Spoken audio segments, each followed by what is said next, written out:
Good afternoon, everybody. Good evening to the East Coast. Good afternoon to the West Coast. The rest of the world, my friends overseas in Europe, almost tomorrow. Hey, Matt. Hey, Brian. Thank you guys for tuning in. I have stuff to share with you again, which I enjoyed doing. Charles, Ralph, Charlie Edmerson, God bless you, man. Brian Holcomb, can you hear me? Do me a quick sound check, guys. Everybody hear me okay? Theodore, Greg, Stephen. There you go. Alan, Chris, Larry. Happy Tech Talk Tuesday, number 124. Woo! Hey, Robert. Scott Lamar, good to see you, man. Ken, Ricky. Thank you all for tuning in. That was very good. Sounds great. Thank you. All right, we're getting a good little start going. Trying to reconnect. That's sad.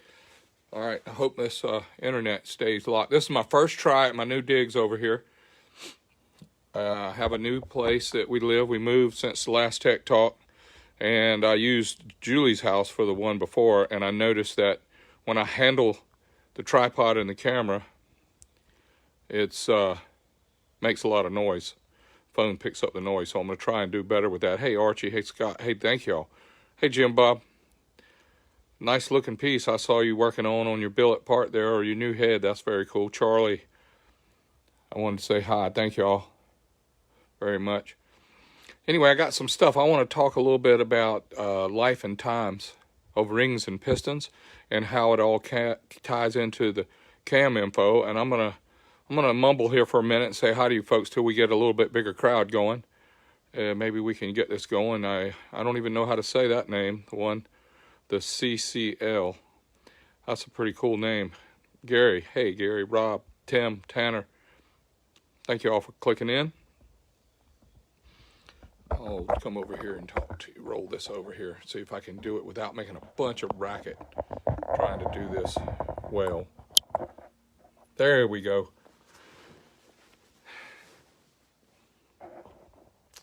Hello, my friends. Thank you all for watching Tech Talk number 124.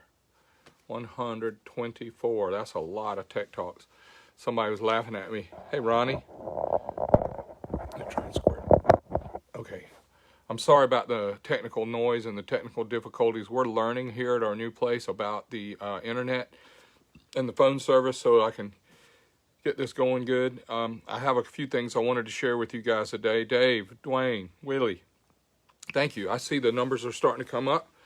I don't want to talk to an empty house. I got information, and I want to start off with a good disclaimer here that these are very opinionated, questionable at times ideas and thoughts that I have. And hey, Chad. Hey, Ronald.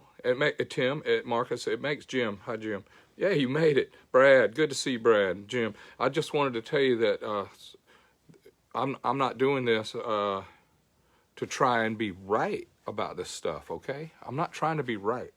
I just know that we broke a lot of stuff and ran over a lot of parts over our career, and I wanted to share my opinion and how I think this stuff works and why it did what it did and why I think I know what I know. So I just wanted to make sure that if you got some friend that comes on here and he's a real smart engine guy, does a lot of good work and makes some really fast stuff, I'm not challenging him or his opinions. I'm only sharing mine. This is a Tech Talk Tuesday, which is really sharing of what I think I have resolved and understood during my 40 years of doing engine building and engine design work. And I am retired from my shop where I don't have a crew building engines and building race motorcycles anymore. I am still heavily involved in drag racing, and I would like to announce to everyone, this is the big announcement that everybody's been waiting to hear. I'm in my fourth quarter. Starting today is my fourth quarter of my racing career. I'm not starting a new team. I'm not teamed up with a racer. I am going to do what I do. I'm going to help folks that need my help, want my help. I won't try and help people that don't want my help. I spent 3/4 of my career, 3/4 of my life in my career trying to help people that didn't want my help. and that's pretty fruitful. That's like, it's the, everybody's told us, that you can lead a horse to water, but you can't make them drink. Well, there's a lot of wins and a lot of championships and a lot of friends and a lot of frenemies and a lot of experience that's gone up the hill and down the hill, and I've got a lot of experience with that. And also, I want you to know that I spent three quarters of my career thinking it was all about me and thinking it was all George and all that. But I realized that I was saved, and the good Lord has given me these gifts. And I want you to know what I mean by gifts, because you, me, and everybody watching and anybody we know could be wiped off the earth in 1 second. And you and I know people, the longer we live, the more people we bury, the more deceased we read about, the unbelievable storms that came through here. I am just 1 hour from Bowling Green, where I live, and we had some unbelievable wind. It looked like a hurricane in Florida in my house here, at my house. We didn't lose the house. We didn't lose anybody we loved. We didn't lose any family or friends or property. But listen to me, man. 1 hour north and further up, I just want us, all of us, we should really say a prayer for the people that lost everything and people that lost loved ones. And some people found their loved ones and they were happy to have them without any property, because when you go through one of those unbelievable storms that just wipe out hundreds of people and thousands of property at one time, it's very sobering. And I'm very thankful that have these gifts. My family, Jackie and Julie, love me. Despite everything I've done all these years where racing was more important than them in some parts of my life, and I was wrong with that, but I'm thankful that I have experience, knowledge, opportunity, and some talent that the good Lord gave me, and I'm wanting to share it with you. So I'm through with that part of a story, and I'm going to go grab a camshaft right quick, and I want to show it to you and talk to you about it as we move into the technical part of our show. Hold tight.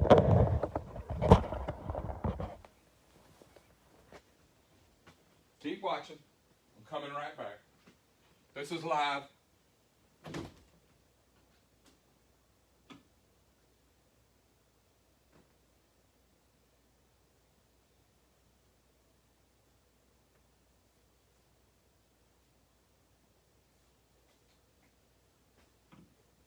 This is the funny part. Y'all don't go away. Hang on, here I come. If you've been in racing and high performance engines for as long as I have, I want you guys to know that there really is such thing as when we were growing up. We used to be at the drive-in or at the track, and here comes a car coming around the corner and go, and the boys would all say, "Is that a full race?" Nope. I'm pretty sure that's a 3/4 cam. I talked to Bobby yesterday, and he told me he put a 3/4 race cam in it. It's not a full race. Full race won't last very long. It eats up springs, and it's hard on valve train, and you got to turn a lot of RPM. But I want to tell you, this is right here the home of the 3/4 race cam, right here at Star Racing. And what this means, and I know this is funny to all of our guys that have been around for a long time, because we've heard about it and we've learned about it, and we all had an opinion what it was. But I'm gonna open one up and I'm gonna show you a funny thing. This is, I don't know if it's ever been done before, but this is officially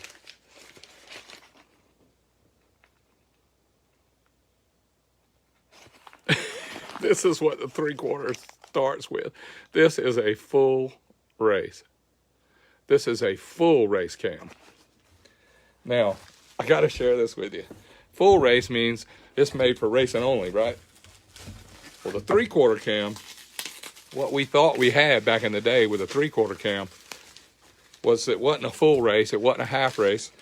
It was 3/4 of a race, which means you could use it some of the time on the street, and you could use it some of the time on the drag strip. This is the for real, honest goodness 3/4 race cam.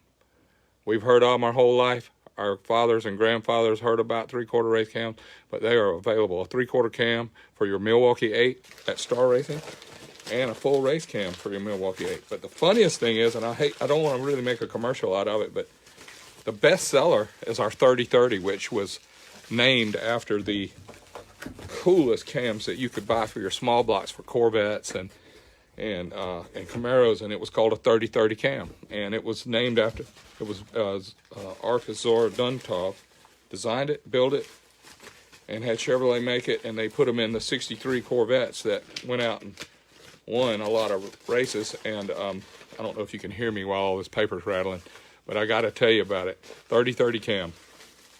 That was because it ran at 30 thousandths lash on the intake and 30 thousandths lash on the exhaust, but we wouldn't know about that today because we run 0 lash with hydraulic lifters, which I've covered many times on this show. But anyway, I'm going to go get off of that right now and tell you that the 3/4 cam is alive and well, and so is the full race, and we sell them every day. We have them in stock. But I just thought it would be kind of funny to share that it really is such a thing in our world today. 2021 is a 3/4 race cam, and they work in the Milwaukee 8. Now, I'm going to say this. The Milwaukee 8 is a really neat engine. It's got a lot of old stuff, and it's got a lot of new stuff, old stuff and new stuff. Let me tell you, so traditional V-twin that Harley uses, like they've done forever since 1903. They've been through, and I'm not going to try and name all of them because I'll forget. That's like trying to name all your friends. But they had knuckle heads, they had shovel heads, pan heads, flat heads, Evos, twin cam, 4-valve, this new 4-valve deal. It's a real great blend of all the old style engines. They came up with this traditional V-twin with a 4-valve cylinder head, and they call it a Milwaukee 8 because Harley Davidson's in Milwaukee, and it's an 8 because it has 8 valves. But it is an air-cooled, big V-twin, but it has some really nice cylinder heads that have 2 intake valves and 2 exhaust valves on each piston. And what it reminds me to talk to you about when I go in here and show this piston right here, this is a big piston. This is 4.3 or 4.4 inches bore. I wanted to share with you that some people tell us what they know about an engine because they talk like they've been walking around inside an engine while it's running. Like a guy say, the air comes in right here, and it turns over here, and it goes in right here, and then it swirls around here, and then the piston goes down, and it swirls, and then the piston goes up, and then it swirls, and then when it fires, it goes back down, and then all the exhaust goes out this side, and all the intake goes in this side, and I'm like, man, you've been inside of that thing while it's running. I mean, what do you wear, like an astronaut spacesuit or something, and a helmet and some really thick gloves, and you're standing in there watching all this stuff going. But when I started, there wasn't any really great simulation programs like they have now. Now you can buy a really cheap simulation program where you can put input, the bore, stroke, rod length, and airflow and all kinds of stuff, and it'll tell you how much horsepower it's supposed to have. It'll generate a theoretical dyno sheet, tell you where it's going to make peak power and all that stuff. But those are okay. Those simulation programs are okay. But back when we started, we were the simulators. We would put the stuff together, blow it up, run over it, and then we created this line of experience that was riding that roller coaster, and we learned about personality, just like people, personalities. And these engines had real personalities. They would, and what we found out is after all the years, and this is so true today, is the camshaft is the brains of the personality. The pistons, crank rods, valves, springs, all those parts, those are the bones, the tissue, and the muscle, and some of the organs of the personality. But the camshaft is the brains. It tells the engine what to do and when to do it, and the engine responds to all of that. So when you pick out a camshaft for your engine, you want to make sure that you're thinking about how important it is. It's not just how much lift it has. That's probably the most important thing people think is the lift of the cam. I got a 600 lift, I got a 500 lift, I got a 550, and blah, blah, blah. But listen, that is one thing that matters. That is one thing that matters. These valve pockets here are so that when you're near TDC and the cam tells the valves to open early, you got room for the valves to open. They got exhaust pockets on here, so when the piston's coming up on the exhaust stroke and the exhaust valves are still open, these pockets are here so that the piston can get to the top and let the rest of the exhaust run out. And it's not for the lift. People ask me all the time, are these pistons got pockets deep enough for a 600 lift cam? I just want you to know, when the valves are at 600 lift, this piston is nowhere near the top. This piston is down way in the hole, halfway, 3/4 way down the stroke when the intake valve goes to full lift. So they're never close to the piston when lift is concerned. It's only near TDC. It's only near when the piston's coming up really close to the top, the valves could be in the way. When the piston's going down really close to the top, the valves could be in the way. When the piston's coming up really close to the top, the exhaust valves could be in the way. And this is where I want to stand inside the engine with you for a minute and talk about the personalities and the life and times of what goes on with the pistons and the rings. Now, if you put this piston in the engine and you leave the rings off, and you go up on the compression stroke and squeeze the mixture, the fuel and the air, and then light the spark plug, and it goes boom. Well, the pressure that would normally push this piston back down on the combustion or the power stroke would find the easiest path to get out, and that would be around here. So all your combustion would go past the piston into burn the skirts and by here, and it would go in the bottom end and pressurize the bottom end, and it will blow oil out of the breathers, and it wouldn't make any power. So then after the power stroke, where all the combustion went down past the piston, then it would be coming back up on the exhaust stroke, and all the exhaust that's left that could only get burned because you didn't have any rings would be, the piston would be trying to go up and push the exhaust out, but all the exhaust would go by the piston down into the bottom end and contaminate everything below the piston. Then it's time for the intake stroke. So this piston, if it had no rings, it would go down, the intake valves would open, and some air and fuel would come in the engine, but not much because there's no seal. The rings wouldn't be there to seal the bore, to create the depression from the atmosphere outside, having more pressure outside than inside the engine is the only reason the air and fuel goes in. When the piston stops at the bottom on the intake stroke, then with no rings on the piston, it would turn around and go back up and try and squeeze that mixture. And as soon as the pressure got big enough on the compression, it would go past the piston again and fill the bottom end up with pressure. So I know it's dumb to talk about running without rings, but I want you to know that they're more important than we give them credit for. There's people build engines out there, and they buy the cheapest rings they can get, they buy the cheapest pistons they can get, and they go online and they shop for $200 pistons and rings, $300 pistons and rings, or even $400 pistons and rings. And I'm not bagging on you because everybody's got a different goal. Some people want the most engine for the least amount of money, and then of course I don't believe you would ever be happy. You say, you know, my engine's pretty good, but it's not great, and I saved a lot of money. Well, if you got a guy you're trying to outrun, he probably bought better parts than you and probably had a better mechanic or a better tech or a better machine shop do the work for you. So it's very, very important that when you buy the best pistons, the best rings, the best camshaft, the best valves, and best springs, and you get the head work done and all the machine work done, I added it up one day. It's $1,000 more to get the best of everything than it is to get the cheapest.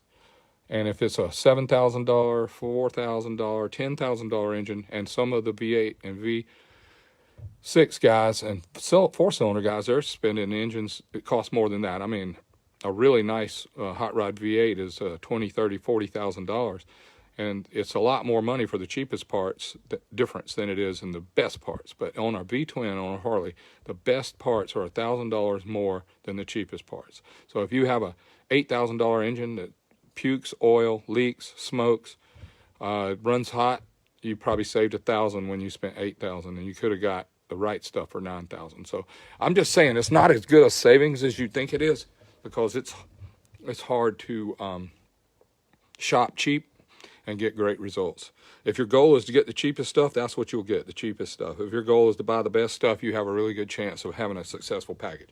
Now let's go back to this story I was telling you about the personality and the life and times of the pistons and the rings. Let's put an oil ring on this piston, just an oil ring. It's 3 pieces. It's got an expander, and it has an oil rail that's on the top and an oil rail on the bottom. And let's put just that on. And now let's go back through the 4 cycles again. Well, we got the intake stroke, and we got a little bit of vacuum going on now because the rings, the oil rings, will seal a little bit, and you may be able to create a differential in pressure from the outside barometer to the inside of the engine, and you may get a little bit of intake draw. And then when the piston turns around and comes back up on the compression stroke, it's going to, most of the pressure, when it gets to a certain point on the compression stroke with the piston coming up, a lot of the compression is going to go by the oil rings because they're not made to hold compression. They're just trying to scrape some oil and control the oil. And they actually, when the three-piece oil ring fills up, it drains through these holes. This is just info that a lot of engine builders know and some people don't, especially guys that buy the engines, they don't know. But these holes are drilled in here. And when the oil ring is going up and down in the strokes, it fills up with oil in between the rails and the expander, and it drains back through these oil holes, and that oil drains back inside the piston, back into the sump. Now we've got the piston going up on the compression stroke with just an oil ring, and we're not getting much compression. We light the spark plug and it fires, and it makes maybe 50, maybe 25 cranking compression because it's only got an oil rail. So the piston, it fires and the piston goes down, and when the pressure gets bigger than this oil ring can hold it, the pressure blows by the piston, burns the skirts again, combustion goes in there, goes by the piston, and it creates big pressure in the bottom end, so it starts puking out of the gaskets and out of the head breathers and valve covers and makes oil go everywhere and a lot of pressure. So then when it comes back up on the exhaust stroke, if there is any burnt gas inside this deal, it's going to leak by the oil rings and go in the bottom end and put exhaust in the bottom end of the engine. Now let's get a little bit smarter, and let's put a top ring. This engine will run with a good top ring and a three-piece oil ring, and all of us have heard of a two-ring piston where it has one compression ring and one oil ring.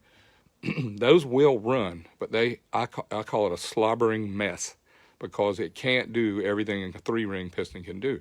It's way down on efficiency because some people think that the friction of the ring costs more power than the rings can add.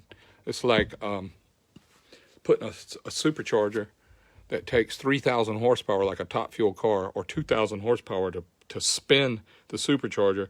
It would take a really powerful Pro Mod or Pro Stock car engine just to turn the supercharger. I see a lot of people commenting on here about who Duntov was, but he was a guy that worked at General Motors, and he created the Corvette, he created the racing team, and he was the pain in the butt for the bean counters at General Motors when they were trying to make money and he was trying to win races. And he was, like somebody said a minute ago, a godfather of how the Corvette deal started, like Shelby on the Ford side. And those guys, they were great competitors, and we had General Motors and Ford and Chrysler that were actually trying to win races because back in the day they believed that if they won on Sunday they would sell on Monday. So now it still happens. I mean, we go out and we watch these motorcycles run, we watch the Pro Stock cars run and the NASCAR guys run, and we have brand preferences, and it's fun to see. But I'm the piston and the camshaft guy and the ring guy, and I like sharing what I've learned about that to you. So I'm not going to spend a whole bunch of time on that. I'm going to go back to the ring and the piston deal. But the top ring it does two things for me. Well, three that are very, very important. One is it controls the pressure above the ring. In other words, when the piston is going up on the compression stroke, the top ring maintains that pressure above the ring and squeezes it until it's time for the spark plug to light. And then when the spark plug light, the gas and air ignites, and then it pushes all the pressure. This is really cool. All the pressure that's in the cylinder, 800, 1,000, 1,500 PSI, whatever's in the cylinder, all sits on top of this top ring. Okay? Now, a lot of folks on here and a lot of friends think this top ring land is the one that supports that ring, but it doesn't do as much as this land. This ring land right here, the second ring land, L-A-N-D, the second ring land holds all the horsepower up. This top ring gets big pressure on it, and I'm going to try and show you right here. The piston, top land, ring land, and the second land. This ring is in here, and when we light this bomb off in here, When we light this bomb off, all that pressure goes right on top of this ring. And this land right here, this top, it doesn't even see that. Only this guy right here, the second land, is trying to hold this up. It's like a jack stand that goes under your car. This second land is the jack stand to hold this ring up because all the pressure is on top of this ring. That's not news, but everybody doesn't know that. Then, when it's time for all that pressure to go down and everything's sitting on top of that top ring, it's time for piston to turn around and go back up on the exhaust stroke. Well, the top ring controls that exhaust and keeps it above the ring and pushes it all the way to the top. When the exhaust valves are open, it goes to the top and the exhaust goes out of the exhaust. But that top ring is what tries to keep that pressure going. Now, it's time to turn around and go back on the intake stroke. Now that top ring, this is the first time, in my opinion, and I'm ready for somebody to tell me what they know because this is what I think. That top ring on the intake stroke, the piston's going down on the intake stroke, and this land right here, the top land of the piston, is actually holding this ring down. Because when the piston's going down, this ring's trying to stay there because it's biting into the cylinder wall. And when this is going down, this top land is holding the ring down. Contrary to the power stroke, when the piston is going down and it's pushing on this ring, and it tries to get this land to hold the ring in place. But on the intake stroke, the top land is holding the ring in place. So we want to have plenty of clearance here, but we don't want to have too much clearance where we're going to have the rings fluttering and floating around. So we want to have some control with that. Now, the third thing, three things. The top ring controls the intake seal. The top ring controls the pressure and keeps it above the piston and above the top ring.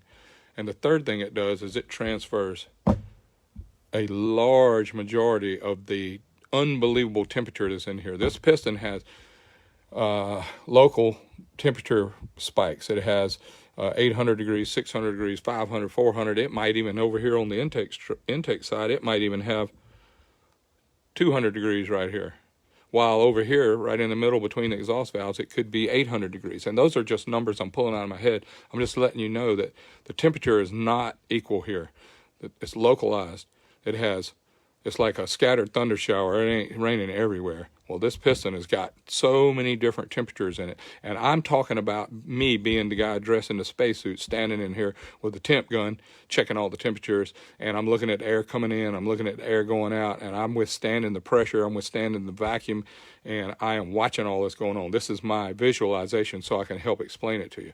Now, all these temperature varies in here, and it spreads fast. Temperature spreads fast. And we'll see this top land, this top ring, and this dome and the crown of the piston will eventually get hot enough that it gets soft, and it starts moving a little bit when it gets soft. And it's hard to control the rings when it gets soft. Before I run out of time, I'm going to go to my last ring, which is the second ring, which is really important. It is the scraper. It is like a windshield wiper to get oil off the cylinder wall. The oil ring is called an oil ring because it grabs oil and drains it back into the engine, into the sump. The second ring scrapes it off so that there's a little bit of lube left to keep the piston, the top ring, from seizing up. But it has two big important jobs, in my opinion. The second ring has to transfer the heat out of the piston into the cylinder wall, and the top ring does the same thing, transfers heat out of the piston crown into the cylinder wall. But the second ring also has to scrape oil, and that's why it's shaped like this. Second ring is shaped like this. When it goes down, this is the leading edge, and it scrapes like a windshield wiper going across your windshield, cleaning the water beads off of the windshield. That's what the scraper is all about. The second ring is an oil scraper. A lot of folks from two-stroke days believe that there are two compression rings. They think the top ring is the first compression ring, and they think the second ring is the second compression ring. But on a 4-stroke, it's designed like these engines are, like racing 4-stroke engines are. The second ring is never a compression ring. Never. If it was compression and it was shaped like a squeegee, and there was pressure getting by the top ring, it's going to hit this little funnel here and unseat this deal. So it's not a compression ring. So you got the 3 rings. You got one, the top ring handles the most heat. Second ring takes care of whatever heat's left over.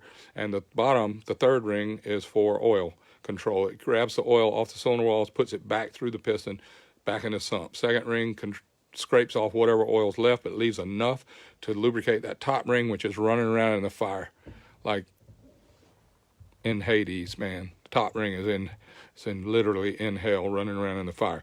But that piston going up and down 100 times a second, it's get cold air and fuel.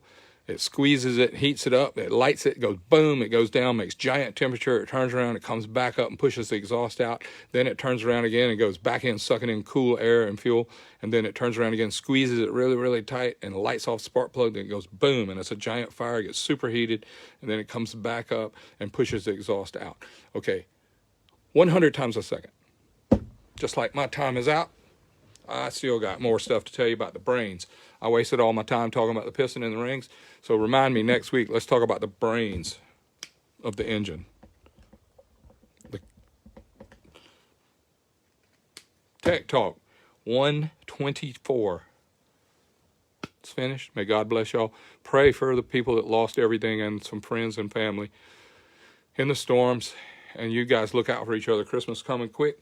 We all kept, yep, Napier, you're right. Thank y'all so much for watching. Check in again next Tuesday. I will be here, and I will be ready to talk to you on Tech Talk Tuesday, number 125. Thank y'all again. May God bless. Good night.